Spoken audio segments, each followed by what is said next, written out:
Bonjour à tous. Bon, aujourd'hui, on se retrouve dans le cadre de notre activité numéro un du cours Internet des objets. Notre TP, notre premier TP qui s'intitule Maison intelligente. Voilà la procédure qu'on doit suivre pour réaliser euh, notre, notre rapport. Ok, voilà. Le titre du chapitre, c'est Maison intelligente. L'objectif, c'est explorer une maison intelligente.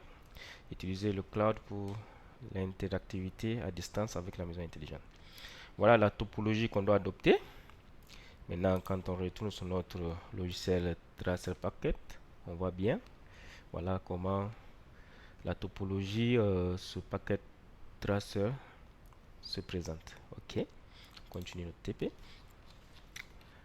Maintenant, on va commencer avec la section 1, la section Internet. Voilà les différents équipements qui vont constituer euh, section Internet. Voilà, sur le logiciel Packet Tracer, nos équipements qui vont représenter la section Internet. C'est le Cell Tower Central Office, le switch 2960, le routeur 2911 et notre cloud PT1. Voilà les équipements qui vont constituer notre section Internet. Voilà, ils sont tous représentés ici, cités. Voilà maintenant le câblage qu'on doit utiliser entre le set tower et le central office. Ça doit être un câble coaxial. Entre central office et notre routeur 2911, ça sera un câble croisé. Entre notre routeur 2911 et notre switch, ça sera un câble droit. Entre notre routeur et le cloud, ça sera un câble droit. Voilà. Bon, on va vérifier ça. Voilà, câble droit, câble croisé et câble coaxial. Voilà, ça, c'est bon. On continue, on va commencer débuter avec la configuration de notre routeur 2911 ISP. Voilà comment, quand on sélectionne notre routeur ISP, comment ça doit se présenter. On va aller vérifier ça. Voilà, on a bien cette représentation. Maintenant, la configuration va se faire par l'interface CLI, l'onglet CLI qu'on va utiliser pour vraiment configurer notre routeur par ligne de commande. Voilà tout ça. Voilà. Voilà la procédure. Comment configurer notre routeur. On doit suivre ce cheminement. Voilà. Ceci. Voilà. Voilà. Ok. Normalement, si on suit la procédure-ci, notre routeur devrait être bien configuré et à niveau. Voilà. Bon, voilà la fenêtre CLI qu'on dit par inviter commande. C'est ici qu'on doit saisir les différentes commandes pour configurer notre routeur. Ok. Bon, après avoir fini de configurer notre routeur, on va procéder à la vérification. Donc, la vérification de configuration du DHCP qu'on a configuré au niveau du routeur, côté Central Office. Voilà comment on doit vérifier ça. C'est parti sur notre équipement Central Office, serveur, backbone, DHCP, et c'est-à-dire quand on se configure par DHCP, on doit recevoir la bonne plage d'atterrissage du routeur. Voilà. Donc on va sur notre Central Office, backbone. On attend un peu. Voilà. On a bien la bonne plage. Ok. C'est ok. Donc configuration, vérification de la configuration au niveau de Central Office. Et ok. Donc on peut continuer. Maintenant on va procéder à la vérification de la configuration du DHCP côté cloud. Voilà. Et avant tout, vérification au niveau du cloud, on a d'abord une configuration à faire. C'est d'associer l'interface Ethernet 6 à l'interface coaxiale. Voilà la procédure pour ce faire. Ok. Voilà ce qu'on doit faire. Donc, on peut aller vérifier ça. Par Ethernet 6. Voilà, on a bien sélectionné câble. Maintenant, on doit relier coaxial 7 à Ethernet et faire add. Voilà, à partir du câble, du mini câble. Voilà ce qu'on devait faire. On doit avoir comme résultat cette fenêtre. Maintenant, on est là. On part câble, coaxial 7, Ethernet 6, on fait add et voilà. la fenêtre qu'on devait avoir. C'est bon. Donc, maintenant, la vérification côté cloud se fera au niveau de l'interface Internet de notre Home Gateway qui est liée justement à Internet via le cloud. Donc, on va sur notre... on ferme d'abord notre cloud, on va sur notre gateway qui est là. On prend Internet, DHCP. Voilà, on a l'adressage qui... on doit avoir la bonne plage d'adressage DHCP automatiquement. Voilà, c'est bien. On a une bonne l'adresse IP, ok. Masque, ok. Passerelle, ok. Serveur, DNS serveur, ok. C'est bon. On est ok. On continue. Bon, notre gateway aussi a bien pris la bonne plage d'atterrissage en DHCP. Ok, maintenant on va procéder à la configuration de nos serveurs, de nos ISP serveurs, à savoir le DNS serveur et le IOE serveur. Voilà, et ça va se faire en statique. Donc on va commencer avec le DNS serveur en partant sur desktop, en choisissant statique et en saisissant ces différentes informations. Voilà, donc on passe sur notre serveur DNS, desktop. Maintenant IP, ouais, statique, on saisit. Voilà, en comparant, c'est bon. On a bien configuré notre serveur DNS, est bien configuré. De même, maintenant on va procéder de même pour le serveur IOE. Voilà, serveur IOE, desktop, IP config, statique. On revient ici. Voilà, notre serveur IOE aussi qui est bien configuré. Ok, c'est bon. On a fini avec nos serveurs, nos deux serveurs. Continue. Maintenant, on va procéder à la déclaration des services sur nos serveurs. Donc pour l'IOE serveur, ça sera, on va aller au niveau de IoT pour faire registration server. Voilà, on IOE service IoT. Registration server est bien activé sur on. Ok, c'est bon. Maintenant sur le DNS, on choisit DNS. On met le nom qui sera IOE et l'adresse qui est de 10.0.0.253. On fait add. Donc on passe sur notre serveur DNS. Voilà. Normalement ici on doit mettre IOE et mettre l'adresse ici 10.0.0.253. On fait add et on aura ce résultat-ci. C'est ok. On a fini avec les services, côté service. Maintenant, on va passer à la section 2, la maison. Voilà les différents équipements qui vont constituer la maison. Un modem, notre home gateway, webcam, window, door, sirène, fan, light et notre laptop. Voilà les différents éléments qui constituent notre section maison. Ok. Voilà le câblage qu'on doit utiliser entre modem et home gateway. Ça sera un câble droit. Entre le home gateway, la lampe, le ventilateur et la sirène, ça sera un câble droit. Entre home gateway, le laptop, webcam, fenêtre, porte, ça sera le Wi-Fi. Ils vont se connecter par Wi-Fi.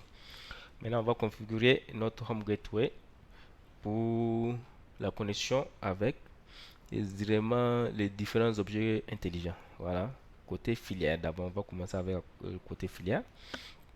Voilà comment on doit configurer notre home gateway. C'est-à-dire qu'on part dans config LAN, home gateway et c'est-à-dire configurer ceci comme adresse. On va aller vérifier ça. Donc on ferme celui-ci, gateway LAN. Ok, on a ça. On va voir si c'est bien la plage qu'on nous a demandé de saisir. 10.168 992.168.25.1. C'est bon. On est ok. Donc le LAN est bon.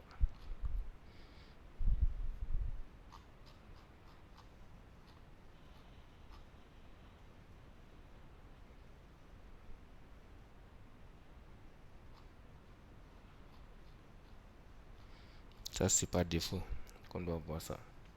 La config ici. Donc, on a bien ça par défaut ici. Ouais. Ouais. LAN, par défaut, on a bien ça. Oui, comme il est configuré en... Ouais, c'est bien ça. On a bien ça par défaut. Donc, maintenant, nous allons maintenant, nous les maintiendrons, c'est-à-dire on maintient cette plaque d'atterrissage. Nous allons activer dash pour tous les objets connectés. Voilà, on va commencer. Voilà la configuration, c'est-à-dire la procédure pour configurer nos objets connectés en DHCP sur notre gateway. On va commencer avec le l'IoT0 qui est la lampe. Je crois, oui, c'est la lampe, oui. Donc, je choisis la lampe. On prend face Ethernet 0, DHCP. On voit que il est bien configuré en DHCP. C'est bon. La lampe, il y a le venti aussi qui est en filière. On part. Face Ethernet 0. C'est bien connecté. OK, en DHCP. La sirène, de même, c'est bien connecté. C'est OK. Donc, les objets intelligents connectés par filière sont bien connectés et fonctionnels. Donc, la partie filaire, connexion filaire est OK. On va passer à la connexion sans fil. Mais d'abord, on va sécuriser l'accès au sans fil de notre Home Gateway. Voilà la procédure pour sécuriser l'accès sans fil de notre Home Gateway. Voilà. Donc, on choisit le wireless. Voilà comment la fenêtre va se présenter. Maintenant, on va saisir, c'est-à-dire le SSID de notre Wi-Fi, qui sera Smart IOE, avec le mot de passe de 1 à 9, suivi de 0, protégé par le WPA2-PSK. Voilà. Voilà comment on va procéder pour sécuriser notre connexion sans fil. Voilà. Donc, on ferme ici. On va aller sur notre gateway wireless. Voilà, on a bien sélectionné. Voilà le nom Smart IOE. Voilà le mot de passe. Donc, on est OK. Notre connexion sans fil est bien sécurisée. OK. Maintenant, on va passer à la configuration de notre laptop. D'abord, la procédure est d'installer une carte Wi-Fi sur notre laptop pour qu'il puisse se connecter par Wi-Fi à notre Home Gateway. Donc, on doit éteindre, supprimer cette carte, c'est-à-dire la carte filaire, et installer une carte Wi-Fi. Donc, on éteint, on supprime, on prend notre carte Wi-Fi, on l'insère. Après, on allume. OK, on va voir que sur notre laptop, il y a bien la carte Wi-Fi qui est installée et c'est allumé. C'est OK. Maintenant, on va le connecter. La connexion se fait par PC Wireless, le menu Desktop PC Wireless. Donc, on va menu Desktop Wireless. On fait Connect. Bon, attends, je suis en train d'aller. Voilà, on continue. On fait Connect. Après, ici, on clique sur Connect. On choisit. Voilà, oui. On choisit notre sécurité avec le mot de passe qui va de 1 à 0, de 1 à 9 suivi de 0. On fait Connect. Normalement, on doit avoir ce résultat. On va voir qu'on est bien connecté sur notre Wi-Fi Smart IOE. Bon, on va venir ici.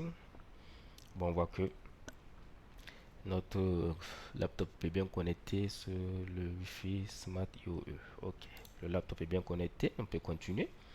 Maintenant, on va passer à nos objets intelligents. Oui, c'est ça. Les IoT.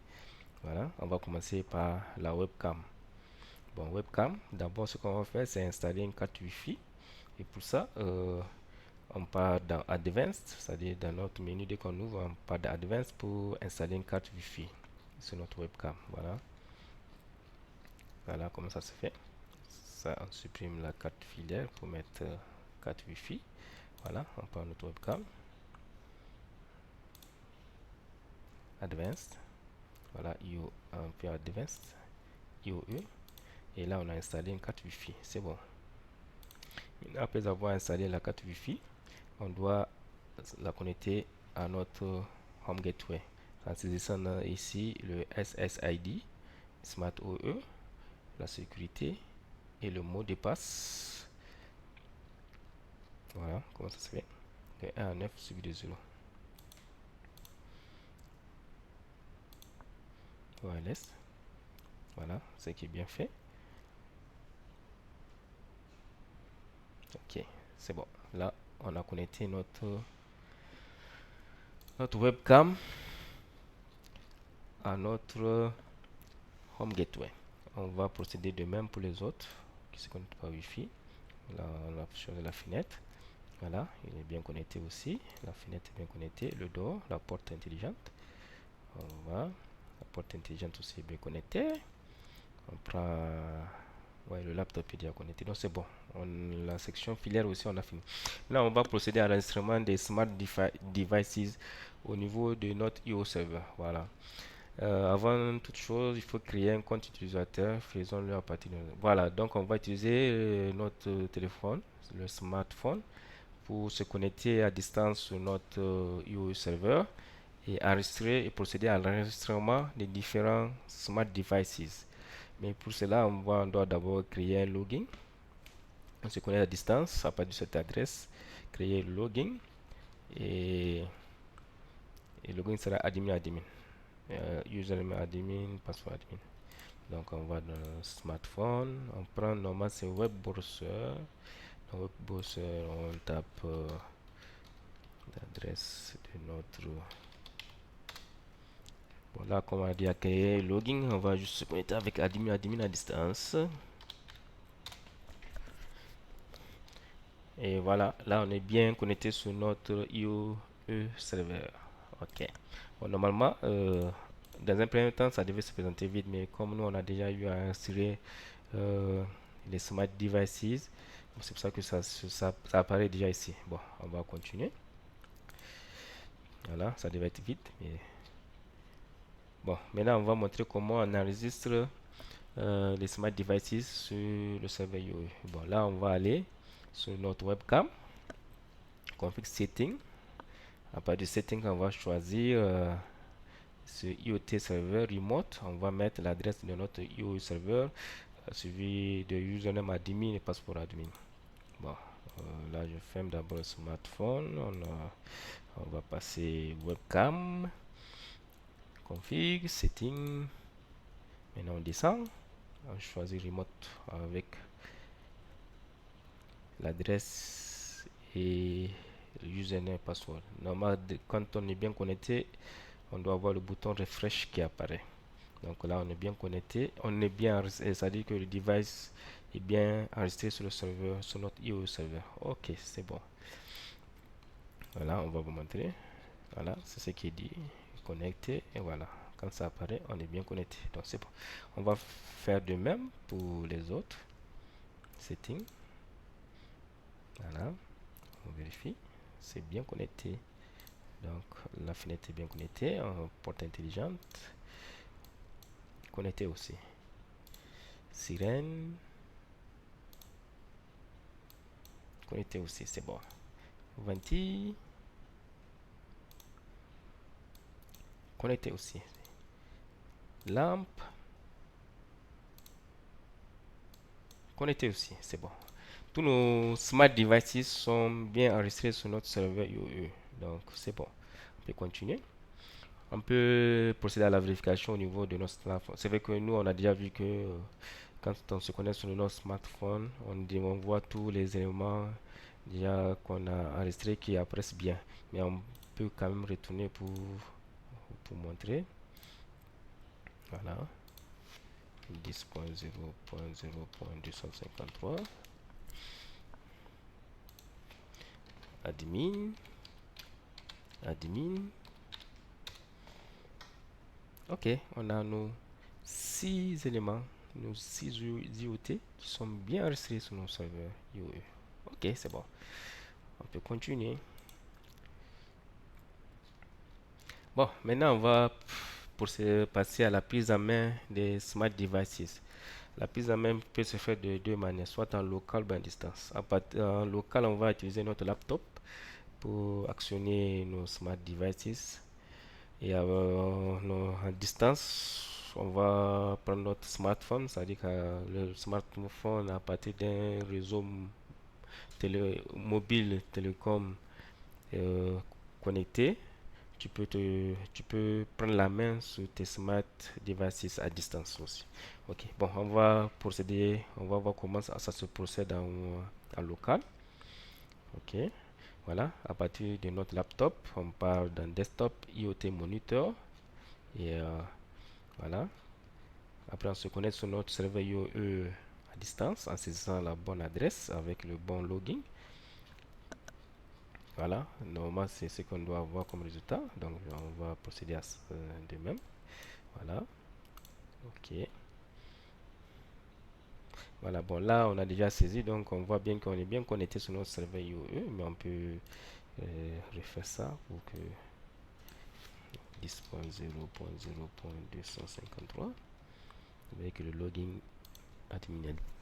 Voilà, là on a bien nos 6 éléments qui sont bien là. Maintenant, on va prendre la main sur Windows et ses lignes, le ventilateur. Voilà comment ça va se présenter au début. On a le ventilateur et la fenêtre. Voilà, ça se présente bien comme ça c'est dit. Maintenant, on va les actionner. En actionnant, la fenêtre doit passer au vert et on va passer, c'est-à-dire que le ventile sur la vitesse high.